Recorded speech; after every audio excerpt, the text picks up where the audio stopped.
Hey everyone, welcome back to the channel. We just got back from a camping trip to the Nittany Mountain, KOA, and I thought this would be a great time to show you guys the 10 things that I do after every camping trip. Now, if you've been following along with the channel, you may have seen the video that I did recently about the 10 things I do before every trip, but that's only half the battle. When you get back, there is still work to do. It's not as simple as just pulling in the driveway and walking away. So let's get to it. So once we back in the driveway, we get unhitched, leveled, and chalked. The first thing we do is we plug in to this dedicated outlet that we have here just outside our garage. If this is something that you can do, I highly recommend it. This thing has been a game changer for us.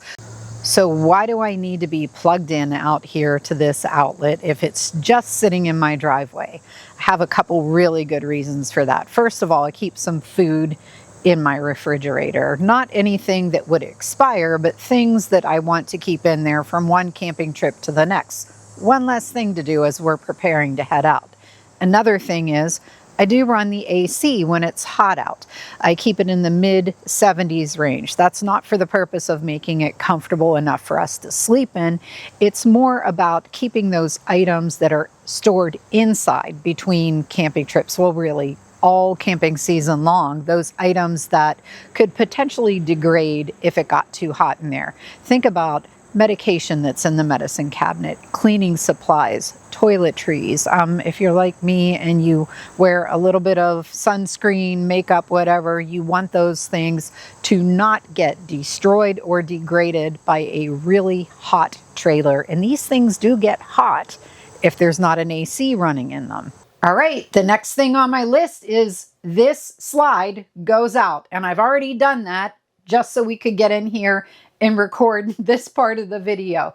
So the reason that I like for this slide to be out is because I can easily access all of the areas that I need to when I'm doing my post-trip stuff, as well as when I'm prepping for the next camping trip. So thinking about being able to easily access cupboards, drawers, the refrigerator, the bathroom, the bed, all of that stuff. So we've got it pushed out, and now the post-trip reset can begin.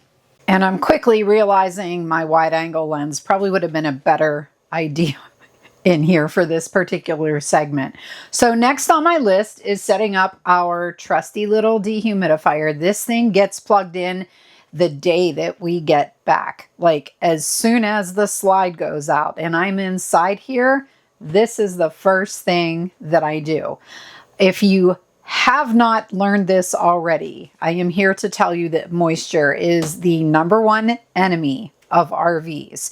And when we camp, we create so much moisture, you're not even thinking about it. But things like cooking, doing the dishes, the dogs panting in here, us breathing, showers, wiping down surfaces, anything that you would do to introduce water into the air is going to make this whole area damp. And now we need to knock that water out of the air. So I'm going to go ahead and get this set up and show you guys what it looks like once that's done. Okay, so I have this plugged in under the cabinet. There is an outlet up there and I have it plugged in right by our sink. And then what I do is it has a water reservoir on it that if you want to, you can just pull that out and dump it outside, down your sink, wherever. But mine came with this hose that I can run into the sink. And what happens is when it reaches its max level, it just drains the water right down the sink here. So I don't know if you can hear that running. It is very quiet. If you wanted to take it with you on the road and run it in the evening, you certainly could. We don't take it with us. We have the AC running or the heater running, depending on what the temperature is outside. So we typically don't need it when we're on the road. What we do is use it the entire time between camping trips throughout the season. The one that I got, I love it. Can't say enough great things about it. Works super well. I will link out to that in the description area of this video in case you're interested in getting one of your own. Now that we're done setting up the dehumidifier, it's time to open the cabinet drawers and doors. And I will go through and open up all of these and just let them hang open for, oh, I don't know, about 3 days or so to make sure that if there's any moisture that's inside these doors and drawers, that it gets sucked out of the air by the dehumidifier. The last thing you want is for moisture to be inside a dark cabinet that is shut tight. You will definitely get mold, mildew, and Lord knows what else growing in there. So that is something that I do immediately after I get the dehumidifier set up. And you're trying to think of cabinets and cupboards and drawers that may have an item in there that came into contact with water on your trip. So think about your dishes, anything you would have washed during the process, anything where there maybe was food inside. And some of these drawers, I'll keep like a bunch of bananas. Well, bananas have moisture in them. There's a possibility some of that residual moisture could be inside the drawers, even after I take the bananas out. So I open everything, including the medicine cabinet. Think about the cleaners you might have accessed, any toiletries you may have used, really any cupboards that could possibly have come into contact with water on your trip. Open them up and let them dry out. Number 5 on the list, I remove food from the camper. All the food, not only the perishable things that I have in the refrigerator, like milk, eggs, or meats, but the stuff that's in the cupboards. If you have a bag of potato chips that's in your cupboard that is sealed tight, doesn't matter. If there is a rodent that figures out you've got potato chips in your camper, it will chew through that bag. We've had this happen before in a vehicle of ours. We had groceries in the vehicle, was parked inside the garage. We live in an old house. And the one day we were getting ready to go to work and I noticed that the potato chip bag had shreds in it. Was never opened. It was sealed shut, but mice have a very keen sense of smell and they knew there was something in the bag they wanted. So they went ahead and chewed right through it.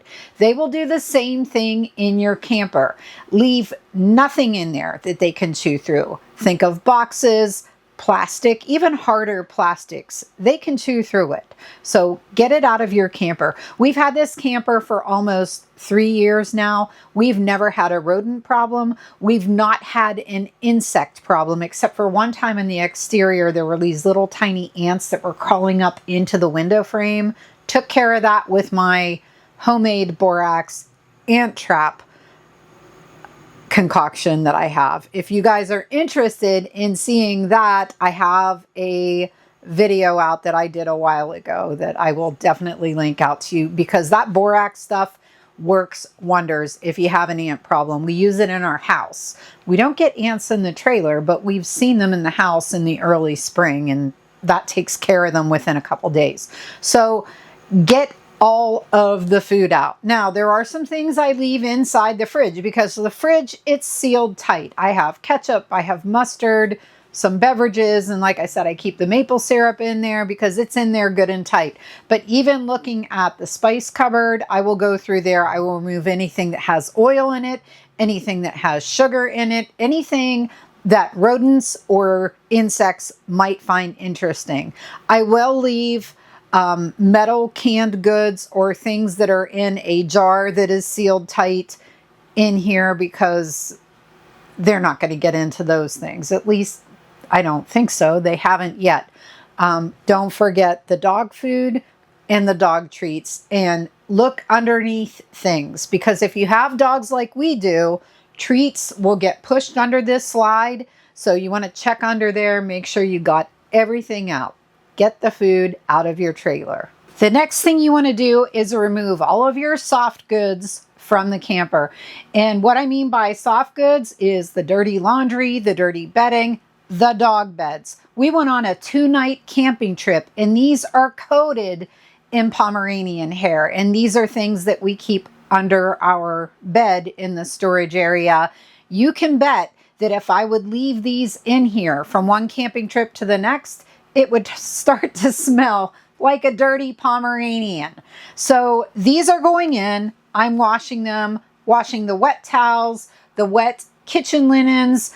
The dirty clothes, like I said, the dirty bedding, everything that is fabric is getting taken into the house and washed, and then I will fold it and bring it back out again.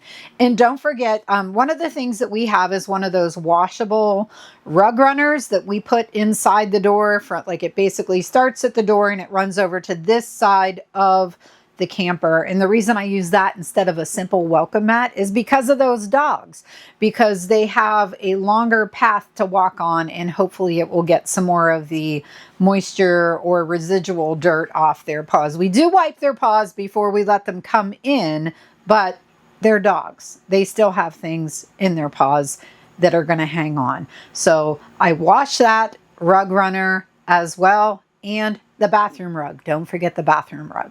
Number 7 on my list is to bring in any dirty dishes and our dish pan that I use to wash the dishes while we're camping.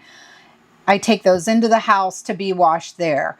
Sometimes, I'll find a stray coffee mug or cup or the dog's water bowl whenever we're getting ready to pull out of the campground and we don't have water anymore because we're all unhooked and ready to go. So I'll just take those items inside, run them through the dishwasher, and then bring them back out here and reload them when they're clean.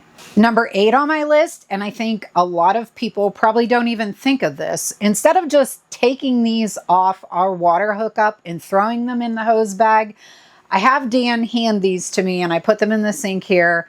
And then when we get home, I take these inside and I clean them really good. They can get really grimy on the outside, dusty from cars going back and forth on the road, especially if it's during a dry season. And even if we have rainy weather, that gritty rain tends to splash up on these. So what I do, just take them in, run water through both ends of this, rinse it out really good, clean off the outside, and run water through this as well and clean it off as well. And then whenever I bring it back out to the trailer, I store it so they are sitting like this so that they can drain out. Don't want to sit this on its side because liquid is just going to sit in there. And you know how I feel about standing water. Absolutely hate the idea of it. Same thing with this. Prop it up however you can so that water can drain straight through there and this can dry out. And then these are both clean and ready to go for the next camping trip. So number 9 on the list is by far the least favorite thing, but it's so important, and that is cleaning everything. Before we leave the campground, I actually use the opportunity of running water and sewer to clean things like the toilet, the kitchen sink, the bathroom sink, and the shower area. I mean, if I have that stuff there, why not do it there? It makes the job so much easier. And then when we get back home, I'll do things like the surfaces, the counters, the table, the seating areas, the floor, obviously, vacuuming and cleaning the floor, wiping out the bathroom. Any spills that we may have had along the way that I didn't catch at the campground, I will take care of them here. The last thing you want to do is leave a spill sitting in your camper. That has the potential to cause damage to a surface or stain a surface. Keep your trailer clean. You spend a lot of money on it, so take care of it so that you've got it for years to come. And number 10 on my list is actually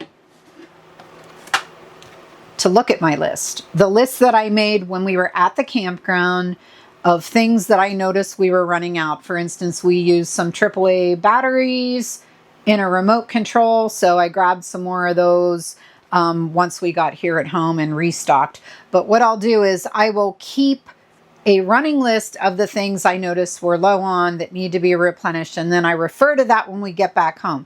If it's something we have inside the house, I'll just grab it, bring it out, and restock. But if it's something we don't have, then I keep it on my list and it goes on the shopping list for the next RV trip. So definitely keep a list in whatever way you prefer, whether it's on your phone, maybe a voice recording, or old school like me. I like to write things down when it comes to lists. Can't explain it.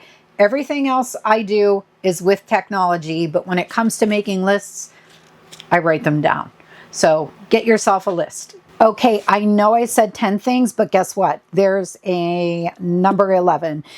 If you have a Keurig coffee maker that you use on your camping trips or something similar to this, also take that inside your house, get the water out of it, clean all of the components, and let everything dry out thoroughly before you bring it back to your RV.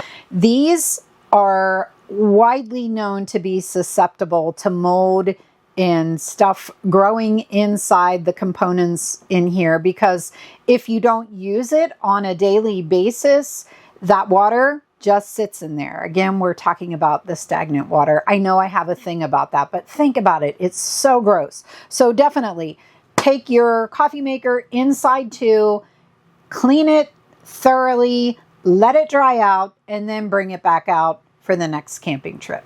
And that's it. Those are the 10 things that I do after every camping trip. And I will tell you guys, it sounds like a lot. If you look at the list and just you're seeing it for the first time, it seems like a lot, but it really isn't. If you stay on top of things, it's just simple maintenance in between trips, and it is not difficult to do at all.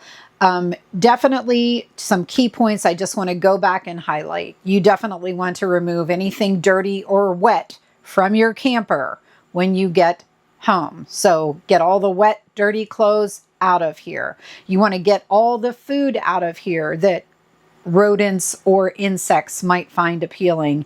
And if nothing else, you want to plug in a dehumidifier or get yourself some damp rid. That also works very well. If you don't have access to electricity, damp rid is going to be your best friend, because if you don't get moisture out of your RV and you start getting mold, mildew, and all kinds of nasty stuff growing in your walls, you're going to have hundreds, if not thousands of dollars in damage to your trailer. So if you do these simple preventative steps like I gave you today, your trailer should be here for years to come. Almost forgot, I created a playlist of things that we do before and after camping, and this video will be included in that playlist, as well as Dan's video that just published not too long ago for the 10 things he does to prepare for a trip, and one that I did a couple weeks ago, the 10 things I do to prepare for a camping trip. He also has one that he's working on that is going to be the 10 things that he does after a camping trip. So those will all be on that playlist. Check it out. I hope you found today's video to be helpful. If you did, don't forget to like and subscribe. Thanks so much for watching, and we'll see you in the next one.